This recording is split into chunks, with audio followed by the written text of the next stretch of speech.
నిత్య జీవితాన్ని కోల్పోవద్దనే అంశంతో ఈరోజు దేవుని లేఖనాలు మరి ఏం చెప్తున్నాయి, దేవుని వాక్యం ఏం మాట్లాడుతున్నాడు దేవుడు, ఈ లోకములో లోక సంబంధమైన ధనాన్ని మనం ఆశించి నిత్య జీవాన్ని ఏ విధంగా కోల్పోతున్నాం అనేది ఈరోజు దేవుడు మాట్లాడాలని ఆశపడుతున్నాడు కనుక ఈరోజు మరి లేఖనాల నుండి మనం మాట్లాడుకుందాం.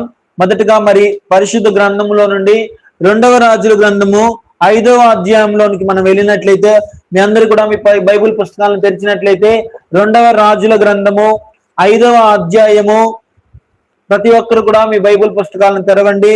2వ రాజుల గ్రంథము 5వ అధ్యాయము. అక్కడ మీకు ఒక సారాంశం మీరు అన్ని చూసినట్టు చదివే ఉంటారు పరిశుద్ధ గ్రంథంలో నుండి. సిరియా రాజు సైన్యాధిపతి అని నయమాను, ఒక కుష్టి వ్యాధి కలిగిన నయమాను అనే ఒక అతను ఉన్నాడు. ఆయన సైన్యాధిపతి, సిరియా దేశానికి. ఆ యొక్క ప్రాంతంలో మరి కుష్టివాడై ఉన్నాడు. మరి కుష్టివాడు కుష్టితో బాధపడుతున్నప్పుడు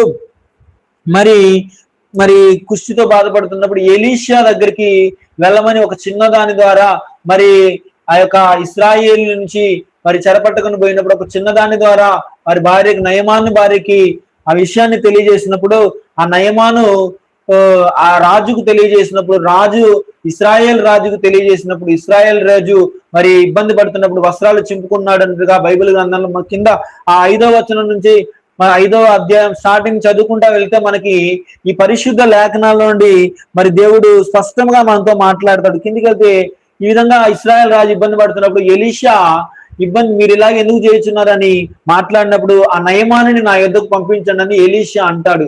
ఇక్కడ మనం చాలా జాగ్రత్తగా వినాలి. ఈ వాక్యం అనేది చాలా విలువైనది. ఈ వాక్యం అనేది చాలా విలువైనది. ఎప్పుడైతే మన హృదయపూర్వకంగా దేవుని వాక్యాన్ని హృదయంలోకి స్వీకరిస్తామో, వాక్యం అనేది మన జీవితాన్ని పరిపూర్ణంగా మార్చేస్తుంది. ఆ వాక్యం మన జీవితాన్ని పరిపూర్ణంగా సత్యములను తీసుకుని వెళ్తుంది. దేవుని ప్రజలారా, నయమాను అనే కుష్టివాడు సిరియా దేశానికి సైన్యాధిపతిగా వ్యవహరిస్తున్నాడు. ఆయన ధనవంతుడు. సిరియా సైన్యాధిపతి అంటే చాలా డబ్బున్నవాడై ఉండొచ్చు.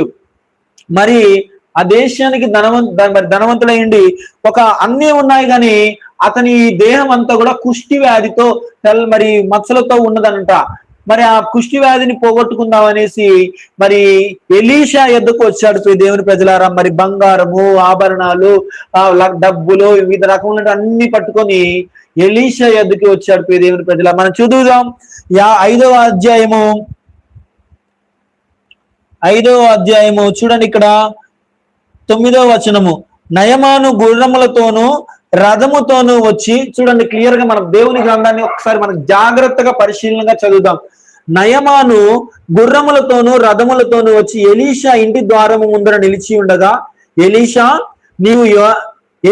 నిలిచి ఉన్నాడు. ఎలీషా దగ్గరికి వెళ్ళి ఆ ఎలీషా ఇంటి ముందు నయమాను వెళ్ళి నిలిచి ఉండగా ఎలీషా అంటున్నాడు, ఎలీషా బయటకు కూడా రాలేదు. ఎలీషా ఇంటి ముందుకు వచ్చి మరి ఆ సిరియా దేశ సైన్యాధిపతి ఎంతో ఉన్నత స్థాయి ఉద్యోగంలో ఉన్నవాడు అయినప్పటికీ కూడా ఎలీషా గారు బయటికి రాకుండా తన దాసుని పంపించి ఒక మాట చెప్తున్నాడు. చూడండి, ఎలీషా, నీవు యోర్దాను నదికి పోయి 7 మార్లు స్నానము చేయము, నీ ఒళ్ళు మరలా బాగై నీవు శుద్ధుడు అగుదు అని అతనితో చెప్పుటకు ఒక దూతను పంపెను. తన సేవకుని పంపి, నీవు యోర్దాను నదిలో 7 మార్లు వెళ్ళి మరి మునిగినట్లయితే నీ దేహం అంతా కూడా మరి ఆ యొక్క కుష్టి వ్యాధి తొలగిపోయి శుద్ధుడు అవుతామని ఎలీషా గారు చెప్పినప్పుడు నయమానికి కోపం వస్తుంది. దేవుని ప్రజలారా, నయమానికి కోపం వచ్చి మా దగ్గర మరి మంచి నదులు లేవా, మా దగ్గర ఇంకొకటి లేదా అని సనుగుతూ ఉంటాడు. వెళ్ళిపోతాడు అక్కడి నుంచి వెళ్ళిపోతే ఆయన దాసులలో ఒకడు ఆయనతో అంటాడు, మరి నయమాను గారు మిమ్మల్ని ధనాలు అడగలేదు, దాసులు అడగలేదు, ఇంకా వేరేది ఏం అడగలేదు కదా, కేవలం యోర్దాను నదిలో 7 సార్లు మాత్రమే నిన్ను మునగమన్నాడుగా అన్నప్పుడు తన దాసుడు చెప్పిన మాటను విని నయమాను వెళ్ళి ఆ యోర్దాను నదిలో 7 సార్లు మునిగాడు. దేవుని ప్రజలారా, 7 సార్లు ఎప్పుడైతే మునిగాడో 7వ సారి నుంచి బయటికి వస్తున్నప్పుడు అతని దేహం అంతా పసిపాప దేహం వలె మారిపోయిందంట. దేవుని ప్రజలారా, మరి ఎలీషా గారు చెప్పిన మాట ఎంతో ఉన్నతమైనది. ఆ రోజు ఎలీషా గారు ఆ నయమానును మరి చెప్పిన మాటను నయమాను విని మరి తన దాసుని ద్వారా విని యోర్దాను నదిలో 7 మార్లు మునిగినప్పుడంట ఆ నయమాను యొక్క కుష్టి వ్యాధి తొలగిపోయింది. కిందికి వచ్చినట్లే మనం చదువుకుందాం. కింద ఏమంటుంది, మన అంశం కింద ఉంటుంది. చూడండి, అతడు పోయి నయమాను పోయి దైవజనుడు చెప్పినట్టు యోర్దాను నదిలో 7 మారులు మునగగా అతని దేహము పసిపిల్ల దేహము వలె అతడు శుద్ధుడాయను. అప్పుడు అతడు, చూడండి దేవుని లేఖనం, అప్పుడు అతడు తన పరివారముతో కూడా దైవజను యొద్దకు తిరిగి వచ్చి అతని ముందర నిలిచి చిత్తగించుము, ఇశ్రాయేలులో ఉన్న దేవుడు తప్ప లోకం అందంతటి యందును మరి ఒక దేవుడు లేడని నేను ఎరుగుదును.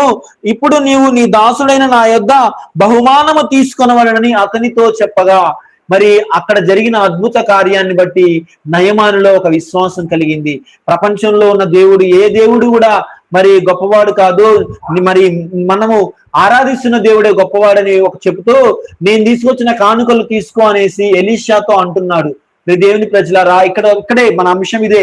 ఎలీషాతో అంటున్నాడు, ప్రియమైన దేవుని ప్రజల, నయమాను ఎప్పుడైతే యోర్దాన్ నదిలో మునిగి స్వస్థత పొందుకున్నాడో, మరి కృతజ్ఞతగా అనుకున్నాడో, మరి ఇంకే రీతిగా అనుకున్నాడో, అతను మరి అతని కలిగి ఉన్న దాంట్లోంచి కొంత మరి బంగారము, ఆభరణములు, వస్త్రములు, వివిధ రకములైన వెండి ఇవన్నీ తీసుకొని వచ్చి మరి ఎలీషా యొద్దకు వచ్చి అంటున్నాడు, చూడండి, ఇప్పుడు నీ దాసుడైన నా యొద్ద బహుమానము తీసుకొనవలసిందిగా అతనితో చెప్పగా, ఎలీషాతో చెప్పినప్పుడు ఎలీషా ఏమంటున్నాడు ఒకసారి వినండి.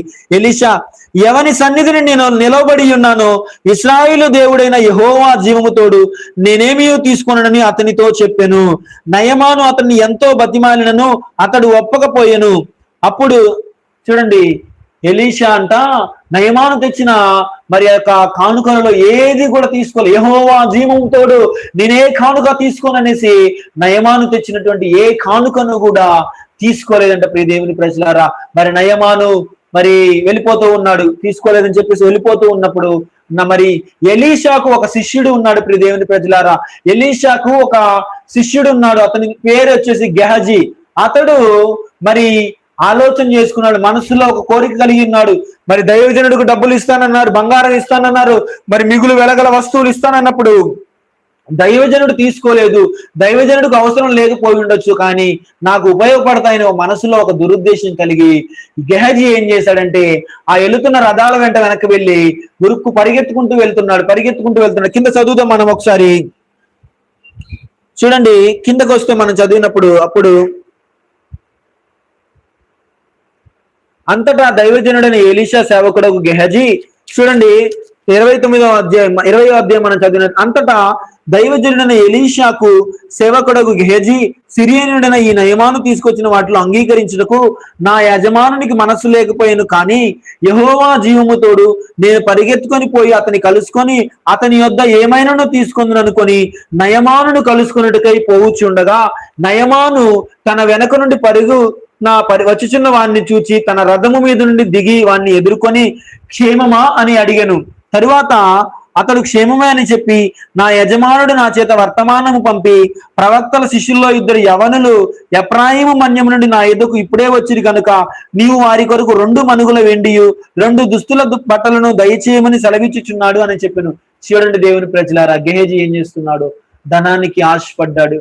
లోక సంబంధమైన ఏదైతే దైవజనుడు ఎలీషా వద్దనుకొని తృణీకరించాడో, ఏదైతే యెహోవా జీవముతో నేను తీసుకున్నానని ఏదైతే ధనాన్ని వద్దనుకొని మరి వదిలేసుకొని విడిచిపెట్టాడో, ఆ ధనాన్ని ఈ ఎలీషా శిష్యుడైన గెహజీ కావాలనుకొని అక్కడ అబద్ధాన్ని చెప్తున్నాడు. ప్రియమైన ప్రజలారా, చూడండి ఏమని అబద్ధం చెప్తున్నాడు.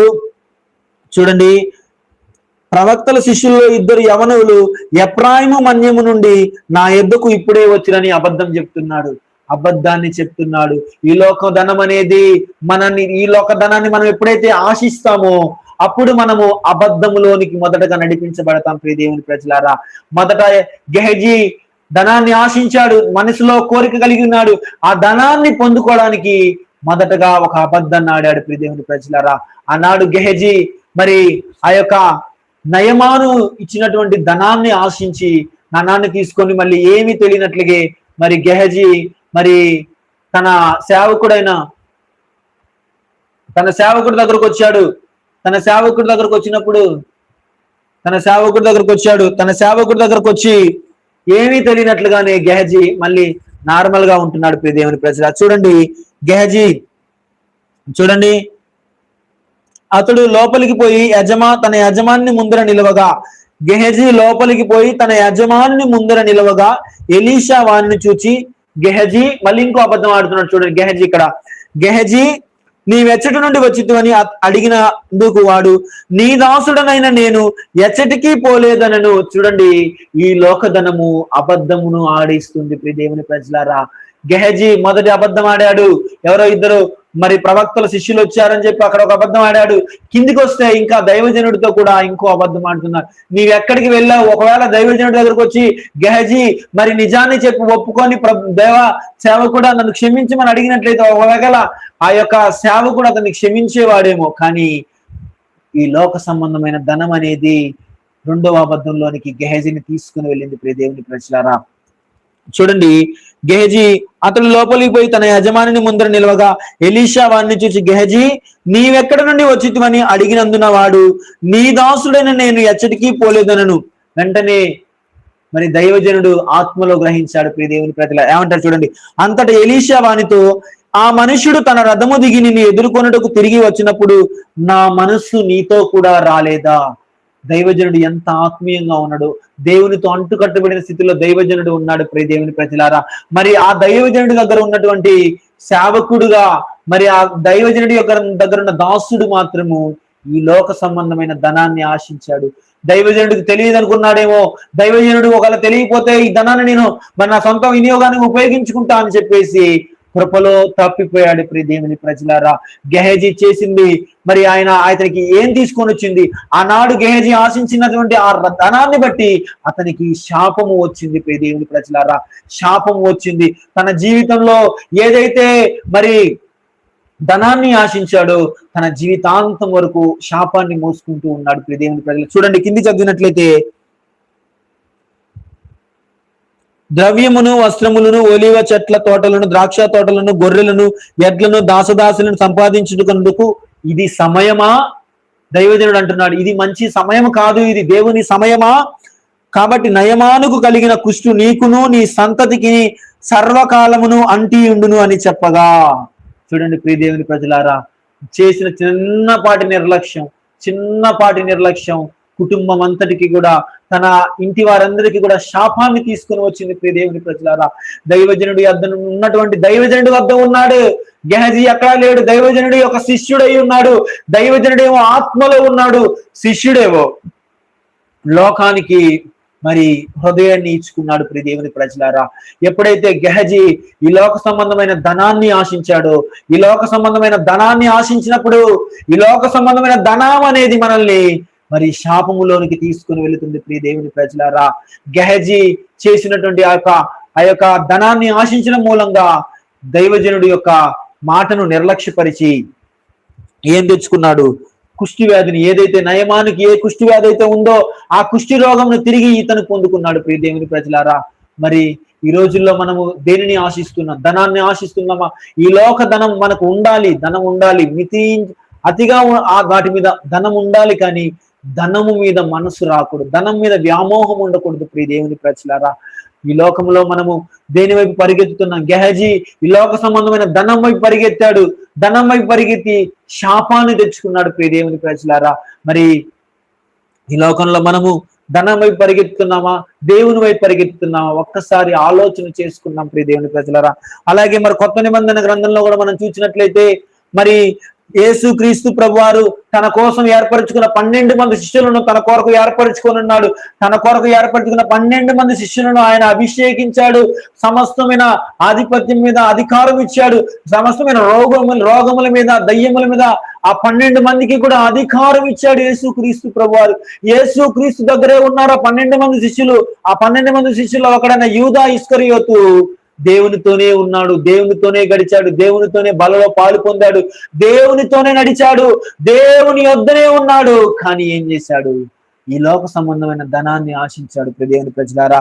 మరి మన లేఖనాన్ని చూసినట్లయితే మత్తయి సువార్త 26వ అధ్యాయం 14వ వచనం నుండి మనం చదివినట్లయితే, మీ అందరూ కూడా మీ పరిశుద్ధ గ్రంథాల్లో తెరిచి లేఖనాన్ని గమనించవలసిందిగా కోరుచున్నాను.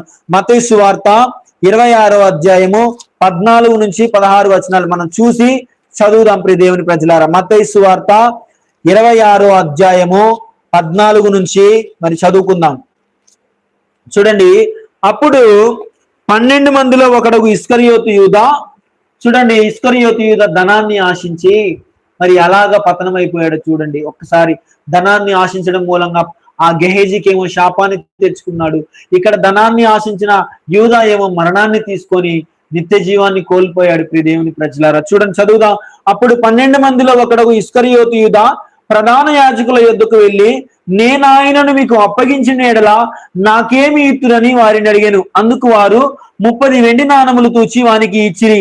వాడప్పటి నుండి ఆయనను అప్పగించుటకు తగిన సమయము కనిపెట్టుచూ ఉండెను. ప్రియమైన దేవుని ప్రజలారా, చూడండి యేసుక్రీస్తుతో పాటే ఉన్నాడు, యేసుక్రీస్తు పక్కనే ఉన్నాడు, యేసుక్రీస్తు ప్రభువారు ఆయనకు అధికారం ఇచ్చాడు. ఆయన ఏదైతే మహిమతో ఈ లోకంలో అనేకమైన దయ్యాలను వెళ్ళగొట్టాడో అదే మహిమను తన శిష్యులకు కూడా అనుగ్రహించాడు. ప్రియ దేవుని ప్రజలారా, 12 మంది శిష్యులు తనతోనే ఉన్నారు, తన పక్కనే ఉన్నారు. అందులో ఒకడు ఇస్కరియోతు యేసు ప్రభు పక్కనే తిరుగుచూ ఉన్నాడు. కానీ ప్రియ దేవుని ప్రజలారా, మరి యూదా అనే ఆయనలోనికి సాతాను ప్రవేశించింది. ధనం అనే ఒక వ్యామోహం ఎప్పుడైతే ప్రవేశించిందో యేసుక్రీస్తు ప్రభువారిని అప్పగించుటకు పూనుకున్నాడు. ప్రధాన యాజకుల యొద్దకు వెళ్ళాడంట. ప్రధాన యాజకుల యొద్దకు వెళ్ళి, నేను యేసుక్రీస్తు ప్రభువారిని అప్పగిస్తే మాకేమి ఇస్తారనేసి ఎప్పుడైతే యూదా మరి ప్రధాన యాజకుల యొద్దకు వెళ్ళారో ఆ ధన వ్యామోహం అనేది ఇంకా ఆ వ్యామోహం ఏం చేస్తుందంటే పతనానికి తీసుకొని వెళ్తుంది. ప్రియ దేవుని ప్రజలారా, చూడండి యేసుక్రీస్తు ప్రభువారిని మరి యేసుక్రీస్తు ప్రభువారు సిలువ వేయబడ్డం ప్రవచనాల ద్వారా అది నెరవేర్చబడుతుంది. కానీ ఎవరి ద్వారా అప్పగించబడతాడో వారికి శ్రమ అని దేవుని లేఖనం సెలవిస్తుంది. దేవుని ప్రజలారా, అతను పుట్టి ఉండకపోవడాడు మేలు అని అంటాడు యేసుక్రీస్తు ప్రభు కానొక సమయంలో. ప్రియమైన దేవుని ప్రజలారా, ఆనాడు గెహజీ ఏం చేశాడు? లోక సంబంధమైన ధనాన్ని ఆశించి, కుష్టి సొమ్మును ఆశించి లోకములో తనకును తన కుటుంబానికి శాపము తెచ్చుకున్నాడు. ప్రియ దేవుని ప్రజలారా, మరి కొత్త నిబంధన గ్రంథంలో యేసుక్రీస్తు ప్రభుతో ఉన్నాడు. యేసుక్రీస్తు ప్రభు వారు తన శిష్యులందరితో పాటు అతనికి కూడా సర్వాధికారం అనుగ్రహించాడు. ప్రియ దేవుని ప్రజలారా, ఏ అధికారాన్ని ఇచ్చాడో ఆ అధికారాన్ని పరిశుద్ధతకు వాడకుండా దుర్వినియోగం చేసుకున్నాడు. ప్రియ దేవుని ప్రజలారా, ఏదైతే లోకములో మరి ఆయన అప్పగించడానికి ధనాన్ని తీసుకున్నాడో ఆ ధనము అతన్ని మరణానికి తీసుకుని వెళ్ళింది. ఆ మరణం అనేది నిత్య జీవాన్ని కోల్పోయేదిగా చేసింది. ప్రియ దేవుని ప్రజలారా, ఈ రోజుల్లో మనం అలాగ ఉంటున్నామా? ఈ రోజుల్లో మన లోక సొమ్మును ఆశించి నిత్య జీవాన్ని కోల్పోయే స్థితిలో ఉంటున్నామా? ఈ రోజు మనము గెహజీ వలె లోక సంబంధమైన ధనాన్ని ఆశించి శాపములోనికి వెళ్తున్నామా? ఒక్కసారి ఆలోచన చేసుకుందాం. ఈ లోకపు ధనం మనల్ని పాపంలోనికి తీసుకొని వెళ్తుంది. ఈ లోకపు ధనం మనల్ని అబద్ధాలు ఆడేదిగా చేస్తుంది. ఈ లోకపు ధనము మనల్ని వ్యామోహంలోనికి తీసుకొని వెళుతుంది. ప్రియ దేవుని ప్రజలారా, ఆనాడు గెహజీ దైవజనుడి యొద్దకు వచ్చి నిజాన్ని దాచి నేను ఎక్కడికి వెళ్ళలేదని అబద్ధాన్ని చెప్పాడు. ప్రియ దేవుని ప్రజలారా, చూడండి మరి యేసు ప్రభు యొద్దకు వచ్చిన ఆ యూదా కూడా మరి ఆ డబ్బు సంచి చేతిలో పట్టుకొని యేసుక్రీస్తు ప్రభు యొద్దకు వచ్చి అతన్ని ముద్దు పెట్టుకొని, ఇతడే మీరు ఎదుగుతున్న వారని చెప్పి యేసుక్రీస్తు ప్రభువారిని అప్పగించుకుంటాడు. ప్రియ దేవుని ప్రజలారా, చూడండి యేసుక్రీస్తు ప్రభువారిని అప్పగించిన తర్వాతకి ఏం జరిగిందో, ఆ యూదాకి ఏం జరిగిందో మనం చూద్దాం. లేఖనాల్లో 27వ అధ్యాయం 3 నుంచి 5 వచనాలు మనం చూసినట్లయితే చూడండి, అప్పుడు ఆయనను అప్పగించిన యూదా ఆయనకు శిక్ష విధించబడగా చూచి పశ్చాత్తాపడి ఆ 30 వెండి నాణములను ప్రధాన యాజకుల యొద్దకును పెద్దలకును వద్దకును మరలా తెచ్చి, నేను నిరపరాధి రక్తమును అప్పగించి పాపము చేసిందని చెప్పాను.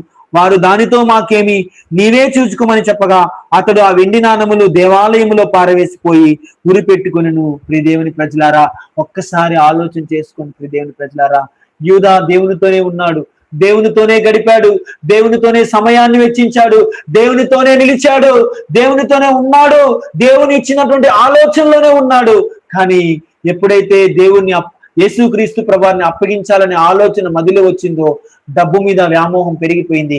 ఆ డబ్బును ఎప్పుడైతే తీసుకున్నాడో ఒక సమయంలో యేసుక్రీస్తు ప్రభువారిని అప్పగించినప్పుడు మధ్యలో ఒక భయం చెలరేగింది. నిజంగానే నిరపరాధిని అప్పగించాలని మదిలో ఒక భయం చెలరేగి మరి ఇబ్బంది పడుతూ సతమతం అయిపోతూ దుష్టుడికి చోటు ఇచ్చాడు. ఎప్పుడైతే దుష్టుడికి చోటు ఇచ్చాడో మరి పశ్చాత్తాపం కలగకుండా, పశ్చాత్తాపం రాశారులే కానీ ప్రియ దేవుని ప్రజలారా, పశ్చాత్తాపం, నిజమైన పశ్చాత్తాపము మరి రక్షణలోనికి తీసుకొని వెళ్తుంది ప్రియ దేవుని ప్రజలారా. ఇలా చేసిండకూడదు అనేసి అనుకున్నాడంతే. అనుకోవడాన్ని బట్టి ఏమైంది? దేవుని రక్షణ నుండి, నిత్య జీవాన్ని నుండి దూరంగా వెళ్ళిపోయాడు ప్రియ దేవుని ప్రజలారా. వెళ్ళి ఉరి పెట్టుకున్నాడు. తనకు తానుగా తన శరీరాన్ని, తన ప్రాణాన్ని మరి బలవన్మరణాన్ని పాల్పడ్డాడు ప్రియ దేవుని ప్రజలారా. ఈ లోక ధనం ఎలాగ తీసుకుని వెళ్తుందో చూసారా? ఈ లోకంలో ఉన్న ధనము మరి ఎంత దాకా మనల్ని దిగదారుస్తుందో చూసారా? ఆ ధనం, అప్పటి వరకు ధనముతో వ్యామోహముతో పట్టబడిన యూదా ఎప్పుడైతే నిరపరాధి రక్తాన్ని నేను అప్పగించానో ఎప్పుడైతే మనసులో అనుకున్నాడో ఆ ధనాన్ని దేవాలయంలో పారవేసి వెళ్ళి మరి అక్కడ ఉరి పెట్టుకున్నట్లుగా రాయబడి ఉంది ప్రియ దేవుని ప్రజలారా. ఎందుకు? మనం ఈ లోకంలో బ్రతికి ఏం తీసుకొని వెళ్తాం? ఎంత సంపాదించినా మనము ఈ జీవితంలో ఏది తీసుకొని వెళ్ళలేం ప్రియ దేవుని ప్రజలారా. మనము ఈ లోకములో మరి భవంతులు ఉండొచ్చు, బంగ్లాలు ఉండొచ్చు, ఇల్లు ఉండొచ్చు, ఆస్తులు ఉండొచ్చు, అంతస్తులు ఉండొచ్చు, కానీ మనము తినేది ఇంత 4 మెతుకులు బువ్వ మాత్రమే ప్రియ దేవుని ప్రజలారా. కొంచెం అన్నం మాత్రమే మనం తింటాం, కానీ అది కూడా తినాలని దేవుడు మనకి రాసి ఇచ్చి ఉండాలి ప్రియ దేవుని ప్రజల. ఈ ధనం మీద వ్యామోహం ఉంటే, ఈ ధనం మీద ప్రేమ మనలో ఉంటే ఎప్పుడు కూడా సమాధానం మనకు ఉండదు ప్రియ దేవుని ప్రజలారా. ఎప్పుడైతే యేసు క్రీస్తు ప్రభువారిని అప్పగించేశాడో ఆయనలో సమాధానం తీసివేయబడింది, యూదాలో సమాధానం పోయింది, భయం కలిగింది. ఎప్పుడైతే నిరపరాధిని రక్తాన్ని నేను అప్పగించానని మొదలు ఒక భయం స్టార్ట్ అయింది దేవుని ప్రజలారా. ఆ భయాన్ని బట్టి, ఆ భయం ఏం చేస్తుందంటే మరణంలోనికి తీసుకుని వెళుతుంది. ఈ లోక సంబంధమైన మరణము కాదది, ఆయన 2వ మరణంలోనికి తీసుకొని వెళ్ళింది ప్రియ దేవుని ప్రజలారా. మరి నిత్య జీవాన్ని కోల్పోయేదిగా చేసింది. యూదా లోకాన్ని విడిచిపెట్టి వెళ్ళిపోలేదు. అంతేకాదు, లోకాన్ని మాత్రమే, ఈ లోకంలో శరీరాన్ని మాత్రమే మరణాన్ని పొందుకోలేదు, నిత్య జీవాన్ని కోల్పోయాడు ప్రియ దేవుని ప్రజలారా. ఈ రోజుల్లో ధనాన్ని మనం ఆశించినట్లయితే, ఆనాడు గేహజీ మరి ఆ యొక్క ధనాన్ని ఆశించి తను మాత్రమే కాదు, తన కుటుంబం కూడా శాపంలోనికి వచ్చేసింది ప్రియ దేవుని ప్రజలారా. ఈ రోజు యేసుక్రీస్తు ప్రభు దగ్గర ఉన్న యూదా కూడా ధనాన్ని సంచిని ఆశించి, లోకములో ధనాన్ని ఆశించి తను మరణాన్ని పొందుకోవడమే కాదు, నిత్య జీవాన్ని కోల్పోయాడు ప్రియ దేవుని ప్రజలారా. మరి ఇద్దరు కూడా లోకంలో ధనాన్ని ఆశించి దేవుని యొద్ద నుండి దూరం అయిపోయారు. మరి ఇద్దరు కూడా ఒకరేమో శాపంలో పాలు పొందారు, ఒకరేమో మరణము, నిత్య జీవాన్ని కోల్పోయారు ప్రియ దేవుని ప్రజలారా. మరి బైబిల్ గ్రంథంలో మరి ఒక వ్యక్తిని గురించి మనం చూసుకుందాం. మరి జక్కయ్య గురించి మనం చదువుకుందాం. జక్కయ్య మరి లేఖనంలో నుండి లూకాసు వార్త 19వ అధ్యాయము 1వ అధ్యాయం నుండి మనం చదువుకుందాం. అందరూ కూడా మీ పరిశుద్ధ గ్రంథాలను తీసి చూడాలి, ప్రతి ఒక్కరు కూడా. లూకాసు వార్త 19వ అధ్యాయము 1వ వచనం నుండి ప్రతి ఒక్కరు కూడా మీ పరిశుద్ధ గ్రంథం తీసి లేఖనాన్ని గమనించవలసిందిగా కోరుచున్నాను. చూడండి, ఆయన సంచరించుచు యెరికో పట్టణంలో ప్రవేశించగా దాని గుండా పోవచ్చి ఉండను.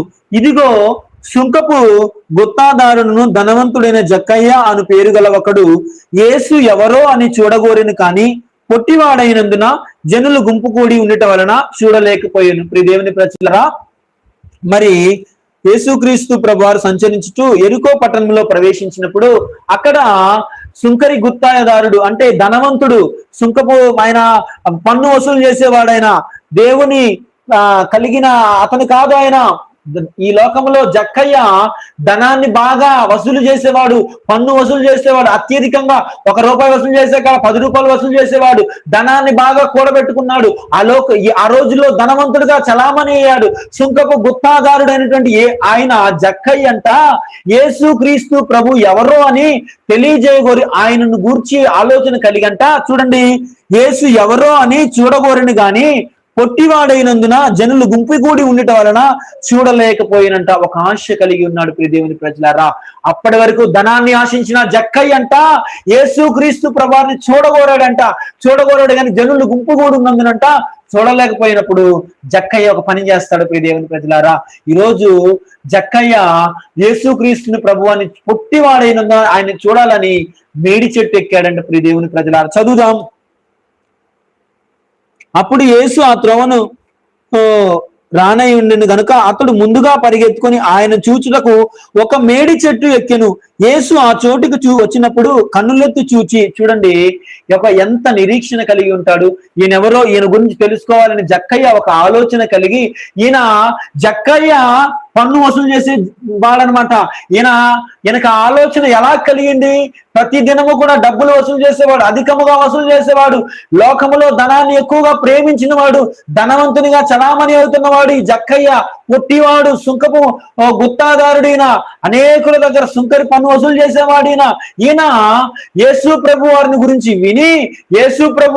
విని ఆయనను చూడాలని ఒక నిరీక్షణ కలిగి ఉన్నాడు. ప్రియ దేవుని ప్రజలారా, ఆ నిరీక్షణ కలిగి ఆయనను చూడాలని ఆశపడ్డాను. కానీ అందరూ గుంపుగూడిందని యేసుక్రీస్తును చూడాలనే ఆశ ఆయనలో కలిగి ఉన్నందున ఆయన ఏం చేశాడనంటే ఒక మేడి చెట్టు ఎక్కి యేసుక్రీస్తు ప్రభువుని చూడాలని ఆశపడ్డాడు. ప్రియ దేవుని ప్రజలారా, మరి ఆశపడ్డప్పుడు ఏమైందో లేఖనాల్లో మనం చదువుదాం.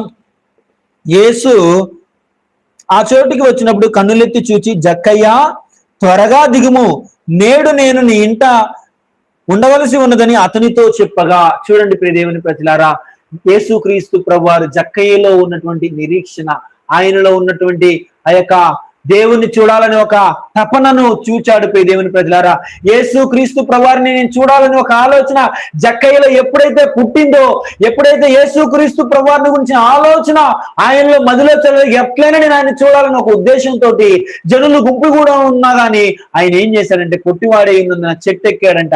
మేడి చెట్టు ఎక్కి యేసుక్రీస్తు ప్రభువారిని చూడాలని ఒక నిరీక్షణ కలిగి ఆయనను మరి తేరి చూస్తున్నాడంట. ప్రియ దేవుని ప్రజలారా, అప్పుడు యేసుక్రీస్తు ప్రభువారికి జక్కయ్యని గురించిన మరి ఆత్మలో తెలుసుకున్నాడు. ప్రియ దేవుని ప్రజలారా, చూడండి, యేసు ఆ చెట్టుకు వచ్చి కన్నులెత్తి చూచి, జక్కయ్య త్వరగా దిగుము, నేడు నేను నీ ఇంట ఉండవలసి ఉన్నదని అతనితో చెప్పగా అతడు త్వరగా దిగి సంతోషముతో ఆయనను చేర్చుకొనెను. ప్రియ దేవుని ప్రజలారా, జక్కయ్య కూడా ధనవంతుడే. ఈ లోకంలో ధనం చాలా ఉన్నది ఆయనకి, ఈ లోకంలో ధనవంతుడే కానీ దేవుణ్ణి చూడాలని ఒక ఆశతో ఉన్నాడు. ప్రియ దేవుని ప్రజలారా, ఎప్పుడైతే దేవుణ్ణి చూడాలని ఒక ఆశ ఆయనలో కలిగి ఉన్నాడో యేసుక్రీస్తు ప్రభువారికి అది అర్థమయ్యి, జక్కయ్య త్వరగా దిగుము, నేడు నేను నీ ఇంట ఉండవలసి ఉన్నదన్నప్పుడు ఆయనంట యేసుక్రీస్తు ప్రభువారినంట జక్కయ్య చేర్చుకున్నాడంట. ప్రియ దేవుని ప్రజలారా, రక్షణ వచ్చినప్పుడు, నీ ఇంటికి రక్షణ వచ్చినప్పుడు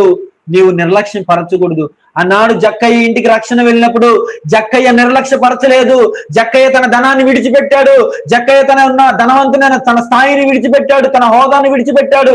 యేసుక్రీస్తు ప్రభువారిని చూడాలని ఒక ఆలోచన, ఒక తపన కలిగి ఉన్నాడు. ఎప్పుడైతే ఆయన హృదయంలో యేసుక్రీస్తు ప్రభువారిని చూడాలని ఒక ఆశ, ఆలోచన ఉందో, వెళ్ళి మేడి చెట్టుకి యేసుక్రీస్తు ప్రభు కొరకు కనిపెడుతూ ఉన్నప్పుడు యేసుక్రీస్తు ప్రభువారు అది గమనించి జక్కయ్య ఎద్దుకు వచ్చి, జక్కయ్య త్వరగా దిగుము, నేడు నీ ఇంట ఉండవలసి ఉన్నదని చెప్పినప్పుడు జక్కయ్య త్వరగా దిగి సంతోషముతో అంట యేసుక్రీస్తు ప్రభువారిని చేర్చుకున్నాడంట. ప్రియ దేవుని ప్రజలారా, జక్కయ్య చాలా మరి తన లోకములో ధనవంతుడు, లోకములో పన్ను వసూలు చేసేవాడు, ఎంత ధనం కలిగి ఉన్నాడంటే ఆ లోకంలో ఉన్న ధనాన్ని బట్టి ఆయన మరి గర్వించి ఉండొచ్చు. కానీ దేవుణ్ణి చూడాలని ఒక నిరీక్షణ, యేసుక్రీస్తు ప్రభువారిని చూడాలని ఒక ఆశ ఆయనలో బలంగా కలిగింది. ప్రియ దేవుని ప్రజలారా, ఆ ఆశను బట్టి ఆయన యేసుక్రీస్తు ప్రభువారిని చూడాలని ఒక తపనను బట్టి యేసుక్రీస్తు ప్రభువారు మరి ఆయనకు రక్షణ ఇచ్చాడు. కింద చదువుదాం. అతడు దిగి సంతోషముతో ఆయనను చేర్చుకునను, అందరూ అది చూచి ఈయన పాపి అయిన మనిషిని యొద్ద బస వెళ్ళనని చాలా మంది సనుగుకున్నారంట. జక్కయ్య నిలవబడి, ఎలాగా చూడండి, ఇక్కడ చూడండి లేఖనంలో, జక్కయ్య నిలవబడి, ఇదిగో ప్రభువా, నా ఆస్తిలో సగము బీదలకు ఇచ్చుచున్నాను. చూడండి, జక్కయ్య ఇక్కడ మంచి మాట రాశాడు. ప్రియ దేవుని ప్రజలారా, జక్కయ్య హృదయంలో ఈ మార్పు ఎలాగ వచ్చింది? ఎప్పుడైతే యేసుక్రీస్తు ప్రభువారిని చూడాలని ఒక ఆశ, ఆలోచన ఎప్పుడైతే జక్కయ్య హృదయంలోనికి వచ్చిందో అప్పుడు ఆయన హృదయం మార్పు పొందింది. ప్రియ దేవుని ప్రజలారా, ఆయన హృదయం మార్పు పొంది తన దగ్గర ఉన్న డబ్బునంట, తన సంపాదించిన ఆస్తులు అంట సగమును బీదలకు ఇవ్వడానికి పూనుకున్నాడంట. ప్రియ దేవుని ప్రజలారా, ఈ రోజు ఆలోచన మనలోకి వస్తుందా? ఒకసారి ఆలోచించి, జక్కయ్య ఆ రోజుల్లో ఎంత ధనవంతుడు అంటే ఆ ధనాన్నంట చూడండి, ఎంత మంచి మాట చూడండి, ఏ రీతిగా మార్చబడ్డాడు ఈ జక్కయ్య, ఏ రీతిగా ఆయనలోకి ఈ మారు మనస్సు, ఈ లోక సంబంధమైన వాటి నుండి విడుదల పొందుకున్నాడు. ఎలాగంటే యేసుక్రీస్తు ప్రభువారిని చూడాలి, ఈ దేవుని నేను చూడాలని ఒక ఆశ, ఒక నిరీక్షణ కలిగి ఉన్నాడో అప్పుడు దేవుడు అతనితో మాట్లాడడం మొదలు పెట్టాడు. అంతరంగాన్ని పిలుచుకున్నాడు. జక్కయ్యా దిగు, నేడు నీ ఇంటికి రక్షణ వచ్చి ఉన్నదని చెప్పి ఎప్పుడైతే త్వరగా దిగి సంతోషముతో అంట యేసుక్రీస్తు ప్రభు వారు పిలిచినప్పుడు ఆయన సంతోషముతో అంట యేసుక్రీస్తు ప్రభువారిని చేర్చుకున్నాడంట. ప్రియ దేవుని ప్రజలారా, యేసుక్రీస్తు ప్రభువారిని పిలుస్తున్నాడు, సంతోషముతో పిలుస్తున్నప్పుడు నీవు యేసుక్రీస్తు ప్రభువారిని చేర్చుకుంటున్నావా? ఈ లోక ధనంతో పట్టబడుతూ యేసుక్రీస్తు ప్రభువారిని నిర్లక్ష్యపరుస్తున్నావా? ఆనాడు గెహజీ యూదా లోక సంబంధమైన ధనాన్ని ఆశించి గెహజీ ఏమో శాపములో పట్టబడ్డాడు, యూదా ఏమో మరణాన్ని తీసుకొని వచ్చి నిత్య జీవాన్ని కోల్పోయాడు. ప్రియ దేవుని ప్రజలారా, మరి గెహజీ మరి యూదా ఈ లోకమును శాపాన్ని పాపాన్ని నిత్య జీవాన్ని కోల్పోతే మరి జక్కయ్య ధనవంతుడైనను, జక్కయ్య పాపము చేసిన వాడైనను, జక్కయ్య ఈ లోకములో ధనవంతుడిగా ఉన్నను, ఈ లోకములో అనేకుల యొద్ద ₹1 వసూలు చేసినప్పుడు ₹100 వసూలు చేసి పాపపు సొమ్మును కూడబెట్టుకున్న వాడైనప్పటికీ కూడా ఎప్పుడైతే యేసుక్రీస్తు ప్రభువారిని చూడాలని ఒక నిరీక్షణ, ఒక ఉత్సాహం ఆయనలో కలిగిందో, ఎప్పుడైతే ఆలోచన ఆయనలోనికి వచ్చిందో, దేవుడి వాక్యము, దేవుడు క్రియ ఆయనలో పని చేయడం ప్రారంభించింది. దేవుని ప్రజలారా చూడండి, ఆయన ఒక ఆశ కలిగి ఉన్నాడు, నేను యేసుక్రీస్తు ప్రభువారిని చూడాలనే ఆశ.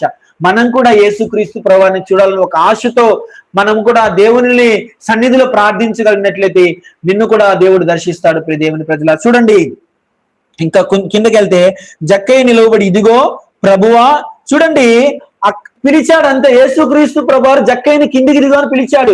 పిలిచి నేడు నీ ఇంటికి రక్షణ, నేను నీ ఇంటికి వస్తానని చెప్పాడు అంతే.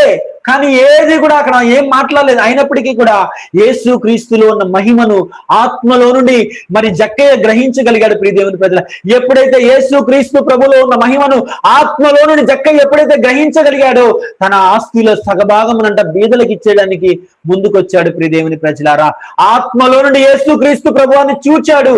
ఎప్పుడైతే ఆత్మలో నుండి చూశాడో జక్కయ్య లోకములో ఉన్న ధనాన్ని తృణీకరించుకున్నాడు. ప్రియ దేవుని ప్రజలారా, మరి రక్షణ వచ్చిందని సంతోషించాడు. ప్రియ దేవుని ప్రజలారా చూడండి, నేను ఎవని యొద్ద చూడండి ఇంత ముందంట అన్యాయంగా సొత్తును తీసుకున్నాడంట. ఇక్కడ ఏం రాసి చూడండి, నేనెవని యొద్ద నేనను అన్యాయముగా దేనినైనను తీసుకుని ఎడల అతనికి 4 అంతలు మరలా చెల్లించదనని ప్రభువుతో చెప్పెను.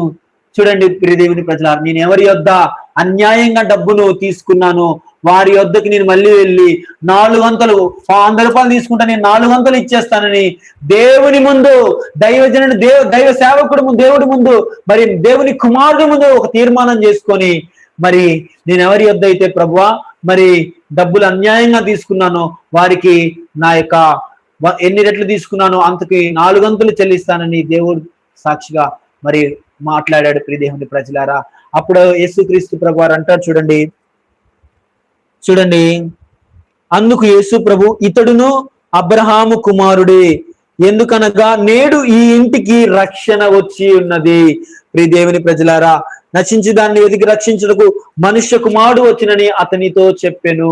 ప్రియమైన దేవుని ప్రజలారా చూడండి, జక్కయ్య యేసుక్రీస్తు ప్రభువారిని అంగీకరించాడు. జక్కయ్య యేసుక్రీస్తు ప్రభువారిని గురించిన ఆలోచన కలిగి, జక్కయ్య యేసు ప్రభుని చూడాలని ఒక నిరీక్షణ కలిగి, ఎప్పుడైతే జక్కయ్య యేసుక్రీస్తు ప్రభువారిని చూడాలని ఒక దృఢ నిశ్చయంతో, యేసయ్యను చూడాలని ఆశ కలిగి, ఎప్పుడైతే హృదయంలో నిశ్చయించుకొని యేసుక్రీస్తు ప్రభువారిని చూడాలని మేడి చెట్టు ఎక్కాడు, యేసుక్రీస్తు ప్రభువారు జక్కయ్యని పిలుస్తున్నాడు, జక్కయ్య నేడు నేను నీ ఇంటికి రావాల్సి ఉన్నదని అంటున్నాడు. అప్పుడు ఆనందంతో అంట యేసుక్రీస్తు ప్రభువాన్ని చేర్చుకున్నాడంట. ప్రియ దేవుని ప్రజలారా, యేసుక్రీస్తు ప్రభువాన్ని చేర్చుకోవడం మాత్రమే కాదు ప్రియ దేవుని ప్రజలారా, తనకు కలిగిన ఆస్తిలో సగమంతా కూడా దేవుని ప్రజలకు బేదలకు ఇచ్చేస్తానని తీర్మానం చేసుకున్నాడు. అంతేకాదు ప్రియ దేవుని ప్రజలారా, ఎప్పుడైతే రక్షణ మన యొద్దకు వస్తుందో పాపం మనలో నిలవలేదు. ప్రియ దేవుని ప్రజలారా, ఎవరి యొద్ద అయితే మరి అన్యాయంగా సొత్తును తీసుకున్నానో అది 100 అంతలు ఇచ్చేస్తానని చెప్పి దేవుని కుమారుడు ఎదుటిగా మరి ఆయన తీర్మానం చేసుకున్నాడు. ప్రియ దేవుని ప్రజలారా, మరి ఈరోజు మరి ఎవరి వల్లే నువ్వు ఉండాలనుకుంటున్నావు? ఈ లోకంలో మరి గెహజీ వలె ఉండాలనుకుంటున్నావా? యూదా వలె ఉండాలనుకుంటున్నావా? మరి జక్కయ్య వలె ఉండాలనుకుంటున్నావా? గెహజీ దైవ సేవకుడి దగ్గర ఉన్నవాడే, మరి యూదా యేసయ్య దగ్గర పెరిగిన వాడే. వీళ్ళిద్దరూ కూడా దేవుని గురించిన అవగాహన కలిగి ఉన్నవారే. దేవుని సేవకుడి దగ్గర ఉన్న గెహజీకి దేవుడి గురించిన ఆలోచనలు, మరి ధనం మీద గురించి ఆలోచన అన్ని తెలిసిన వారు వీళ్ళిద్దరు కూడా. గెహజీ యూదా దేవుని దగ్గరే ఉన్నారు. వీరిద్దరికి కూడా మరి దేవుని ఆలోచనలు తెలిసి ఉన్నాయి దేవుని ప్రజలారా. కానీ జక్కయ్యకు దేవుని గురించిన జ్ఞానము లేదు, దేవుని గురించిన ఆలోచన లేదు. ఈ లోకములో అతడు అన్యాయ సొత్తున మరి తీసుకుంటూ వచ్చాడు. ఈ లోకములో మరి పన్ను వసూలు చేసేవాడుగా ధనవంతుడిగా ఉన్నాడు. అవన్నీ ఉన్నప్పుడు యేసుక్రీస్తు ప్రభువారి యొక్క రక్షణ ఎప్పుడైతే జక్కయ్య వద్దకు వచ్చిందో, హృదయపూర్వకంగా జక్కయ్య దేవునిని అంగీకరించాడు. దేవుని ప్రజలారా, ఎప్పుడైతే జక్కయ్య దేవునిని అంగీకరించాడో అతనిలోనికి రక్షణ వచ్చి ఉన్నది. దేవుని ప్రజలారా, మరి నువ్వు ఎలా ఉండాలని కోరుకుంటున్నావు? ఈరోజు దేవుని కలిగిన జనాంగముగా మనం ఉన్నాం. ఆనాడు మరి గెహజీ కూడా దేవుని కలిగిన జనమే, మరి యోధా కూడా దేవుని కలిగిన వాడే. అయినప్పటికీ కూడా మరి ఈ లోక సంబంధమైన ధనాన్ని ఆశ్రయించి పాపములో ఒకరు, మరి శాపములో ఒకరు, నిత్య జీవాన్ని కోల్పోవటం, మరణానికి ఒకరు మరి ఈడ్చబడ్డారు. దేవుని ప్రజలారా, మనం ఎలా ఉండాలని ఆశపడుతున్నాం? ఈ రోజు దేవుని వాక్యం నీ యొద్దకు వచ్చిందంటే నీవు ధన్యుడవు దేవుని కుమారుడా, నీవు ధన్యుడవు. పరిశుద్ధాత్మ ద్వారా ఈ వాక్యం వెల్లడి అవుతుంది. దేవుని ప్రజలారా, ఎప్పుడైతే పరిశుద్ధాత్మ ద్వారా నీ వచ్చిన వాక్యాన్ని నువ్వు అంగీకరించి దేవునికి నువ్వు మొదటి స్థానం ఇచ్చి దేవుని నీ హృదయంలో చేర్చుకుంటావో, ఎప్పుడైతే నీ హృదయంలో దేవుని గురించిన ఆలోచన వస్తుందో అప్పుడు రక్షణ నీ హృదయంలో నీకు వచ్చేస్తుంది ప్రజలారా. అప్పుడు నీ హృదయంలో సమాధానం వస్తుంది, అప్పుడు నీ హృదయంలో నెమ్మది కలుగుతుంది, అప్పుడు నీ హృదయంలో శాంతి కలుగుతుంది. దేవుని ప్రజలారా, ఆలోచన చేసుకుందాం. గెహజీ పాపాన్ని మరి కలిగి మరి యొక్క పాపపు సొమ్ము కొరకు ఆశపడి శాపాన్ని తెచ్చుకున్నాడు.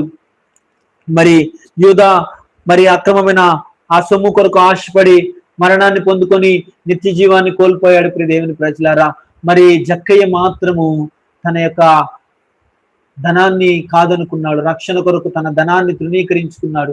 తనకు ధనం వద్దనుకున్నాడు.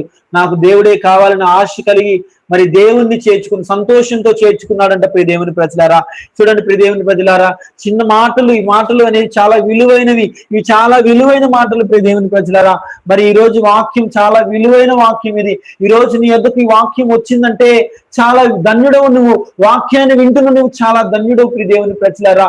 ఈ లోక సంబంధమైన ధనం వైపు వెళ్ళబాకు, పరిగెత్తబాకు దేవుని ప్రజలారా. ఈ లోక ధనం మనల్ని అబద్ధములోనికి తీసుకుని వెళుతుంది. ఈ లోక ధనం మనల్ని పాపములోనికి తీసుకుని వెళుతుంది. ఈ లోకధనం మన నిత్య జీవనం నుండి వేరుపరుస్తుంది దేవుని ప్రజలారా. ఈ లోకధనం మనల్ని దేవుని నుండి వేరుపరుస్తుంది. ఎన్నో విధాలుగా మనము ఇబ్బందులు గురవుతాం దేవుని ప్రజలారా.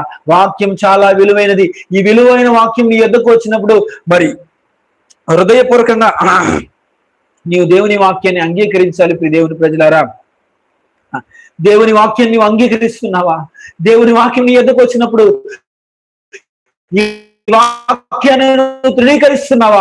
ఆనాడు యేసుక్రీస్తు ప్రభువారు వచ్చినప్పుడు హృదయపూర్వకంగా సంతోషముతో ఆయనను చేర్చుకున్నట్టుగా దేవుని లేఖనం లభిస్తుంది. దేవుని ప్రజలారా, ఈ రోజు పరిశుద్ధ గ్రంథంలో రాయబడిన మాటలు నీ ఎదుకు వస్తున్నప్పుడు నువ్వు హృదయపూర్వకంగా దేవుణ్ణి చేర్చుకుంటున్నావా? ఒక్కసారి ఆలోచన చేసుకో దేవుని సంగమా.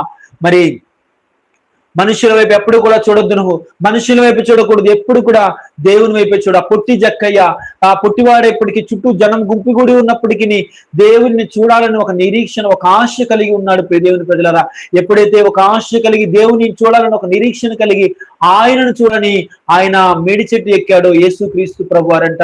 ఆయనను చూచి నేడు ఆయన ఇంటికి రక్షణ వచ్చిందని చెప్పాడు. దేవుని ప్రజలారా, ఆ రక్షణను జక్కయ్య కోల్పోలేదు. ప్రియమైన దేవుని ప్రజలారా, రక్షణ వచ్చిందని చెప్పేసి ఆయన సంతోషముతో యేసుక్రీస్తు ప్రభువాన్ని చేర్చుకొని రక్షణ పొందుకున్నాడు. దేవుని ప్రజలారా, ఈ రోజు నీవు కూడా లోక సంబంధమైన పాపములతో, లోక సంబంధమైన బలహీనత చేత, ఈ లోక సంబంధమైన ధనము చేత పట్టబడుతూ పాపములో బ్రతుకుతున్నావా? ఇదిగో నీతోనే దేవుడు మాట్లాడుతున్నాడు. ఇదిగో నీతోనే దేవుడు మాట్లాడుతున్నాడు. ఇదిగో నీతోనే దేవుడు మాట్లాడుతున్నాడు. నా ప్రియమైన దేవుని జనాంగమా, ఈ రోజు దేవుడు నీతో మాట్లాడుతున్నప్పుడు నీ హృదయాన్ని దేవునికి అప్పగించి దేవుని హృదయంతో నువ్వు పెనవేసుకున్నట్లుగా నీ పాపాన్ని ఒప్పుకొని దేవుని ఎదుట నువ్వు మోకరించి, ప్రభువా నాతో ఉండయ్యా, నాలో ఉండయ్యా, నన్ను క్షమించయ్యా అని ఎప్పుడైతే నువ్వు నీ హృదయాన్ని తెరిచి దేవుని దగ్గర ప్రార్థన చేసుకుంటావో పరిశుద్ధాత్మదేవుడు నీలో ఉండి నీకు రక్షణ ఇస్తాడు. దేవుని ప్రజలారా, అతిక్రమములను దాచిపెట్టువాడు వర్ధిల్లడు గాని దానిని ఒప్పుకొని విడిచిపెట్టువాడు కనికరమును పొందుతాడని దేవుని లేఖనం సెలవిస్తుంది. దేవుని ప్రజలారా, వాక్యము చాలా విలువైనది. ఈ వాక్యం చాలా విలువైనది, చాలా విలువైనది. రెండంచెలు వాడిగలిగిన ఖడ్గమైనది. ఈ వాక్యము నీ యొద్దకు వచ్చినప్పుడు, ఈ వాక్యాన్ని నువ్వు అంగీకరించినప్పుడు ఆ వాక్యం అనేది నిన్ను సత్యములో నాడుతుంది. ప్రియ దేవుని ప్రజలారా, ఈ లోకములో సత్యం ఎవరయ్యా అనంటే యేసుక్రీస్తు ప్రభువారు ఏమంటాడు? నేనే మార్గమును, నేనే జీవమును, నేనే సత్యమును అంటాడు. ప్రియ దేవుని ప్రజలారా, ఆ సత్యములో నీవు నిలిచి ఉన్నావా? ఈ రోజు దేవుని వాక్యం వింటున్న ప్రియ దేవుని ప్రజ, నువ్వు ఒక్కసారి ఆలోచన చేసుకో. ఎవరి వలె ఉండాలనుకుంటున్నావు? గెహజీ వలె ఉండాలనుకుంటున్నావా? యోధా వలె ఉండాలనుకుంటున్నావా? జక్కయ్య వలె ఉండాలనుకుంటున్నావా? ఒక్కసారి ఆలోచన చేసుకుందాం. యేసుక్రీస్తు ప్రభువారంట ఈ లోకంలో ఎవరు కూడా నశించిపోట ఆయన చిత్తం, ఆయన ఇష్టపడ్డంట. మనమందరం కూడా రక్షణ పొందవాలని ఆయన కోరుకుంటా ఉంటాడు. ప్రియ దేవుని ప్రజలారా, మనమందరము కూడా రక్షించబడాలని ఆయన ఆశ, ఆలోచన అయి ఉంది. ప్రియ దేవుని ప్రజలారా, మరి దేవుడు నరకాన్ని చేసింది మన కోసం కాదు. ప్రియ దేవుని ప్రజలారా, సాతానుకును అతని దోతలకును చేయబడింది నరకం. కానీ అక్రమంగా మనల్ని సాతాను పాపములో పడవేసి ఆ నరకానికి పాత్రులుగా చేస్తున్నాడు. ప్రియ దేవుని ప్రజలారా, మరి ఈ రక్షణను నువ్వు ఈ రోజు నీ యొద్దకు రక్షణ వాక్యం వచ్చిందంటే ఈ రక్షణ వాక్యాన్ని నువ్వు అంగీకరించి ఈ వాక్యానుసారంగా నువ్వు జీవించాలని ఒక తీర్మానం చేసుకుంటావా? ఒక ఆలోచన కలిగి ఉంటావా? దేవుని ప్రజల, ఈ లోక ధనం అంట దేవుని నుండి వేరు చేస్తుందంట మనల్ని. ఈ లోకానికి ధనానికి మనం వేరై ఉండాలి. ఈ లోక ధనం మనం దేవుని నుండి వేరు చేస్తుంది. హృదయాంతరంగంలో ఈ దేవుని మాటలను మనం ఎప్పుడైతే పరిశీలనగా దేవుని వాక్యాన్ని అంగీకరిస్తామో, చదువుతామో, అప్పుడు ఆయన రక్షణ మన హృదయంలోనికి వస్తుంది. ప్రియ దేవుని ప్రజలారా, ఏది మనల్ని దేవుని నుండి దూరపరుస్తుందో నీ అంతరాత్మకు తెలుసు. నీ హృదయంలో నీ మనస్సాక్షి ఎప్పుడు నేను గద్దిస్తూనే ఉంటుంది. ఆ గద్దించినప్పుడు నీ మనస్సాక్షి నీ లోబడి దేవునికి ఎప్పుడైతే చోటిస్తావో ఆయన రక్షణ నీకు మరి సమాధానం ఇస్తుంది, శాంతిని ఇస్తుంది, నెమ్మదిని ఇస్తుంది. ప్రియ దేవుని ప్రజలారా, ఒక్కసారి ఆలోచన చేసుకోండి. ఒక్కసారి మిమ్మల్ని మీరు స్వపరిశీలన చేసుకోండి. ఒక్కసారి మిమ్మల్ని మీరు ఆలోచన చేసుకొని దేవునిలో ఉండాలని ఆశ కలిగి ఉన్న నీవు దేవునితో ఉంటున్నావా లేదా ఒక్కసారి ఆలోచన చేసుకోండి. ప్రియ దేవుని ప్రజలారా, మీరందరూ కూడా దేవుని కలిగి ఉండాలని మనమందరము కూడా ఈ ప్రార్థనల ద్వారా మనమందరం కూడా ఆత్మీయంగా ఎదగాలని నేనైతే ఎంతగానో ఆశపడుతున్నాను. ప్రియ దేవుని ప్రజలారా, మనమందరం ఆత్మీయతలో ఎదగాలి. పరిశుద్ధ ఆత్మ దేవునితో అంటుకట్టబడి దినదినము ఈ ప్రార్థనల ద్వారా దేవుని నామాన్ని మహిమపరచాలి. మనము ఆత్మీయతలో ఎదగాలి. ఆయనను ఆత్మ ద్వారా మన ఆత్మలో ఎక్కువగా తెలుసుకోవాలని ఆశపడుతున్నాను. కాబట్టి ఈ ప్రార్థనలో మీరు అందరూ పాలు పొందుకుంటూ దేవుణ్ణి ఎక్కువగా తెలుసుకోవాలని ఆశపడుతున్నాను. కాబట్టి ప్రతి ఒక్కరూ కూడా హృదయపూర్వకంగా మన హృదయాలు కుమ్మరించాలి దేవుని సన్నిధిలో.